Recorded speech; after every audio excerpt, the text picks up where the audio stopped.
We're going to have a look at how to sort by in-stock items. So we're going to head over to the default sorting, and you will see that we have this out-of-stock item here, and we have an out-of-stock item which is down here anyway.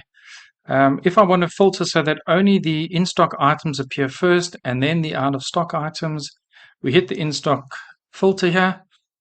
And now what will happen is that the out-of-stock items always appear at the bottom of the list. So to test that, I'll just head over here into T-shirt, and we'll just quickly edit that. Going to head down to inventory. Let's just go to in stock but manage, and I've set the stock quantity to 0. Update.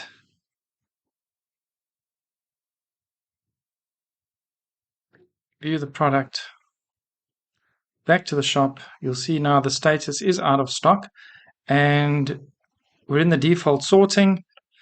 So let me just change that then. So at the moment, you'll see right at the bottom here, we've got that out of stock item.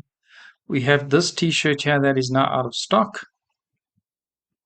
So if I am now to go back to in stock, you will see now that we have 3 items at the bottom, which are our out of stock items.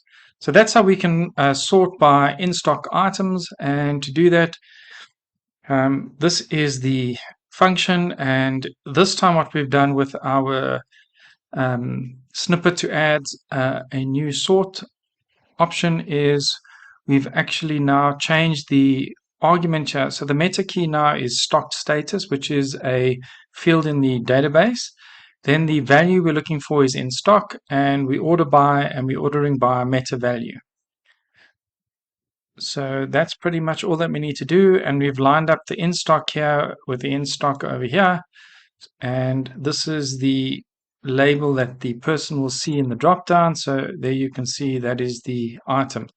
So that's how we can quite easily then put up a select option or sort option so that the in stock items are displayed before the out of stock items. Hope you found that useful. The code is in the first comment below. Thank you for watching.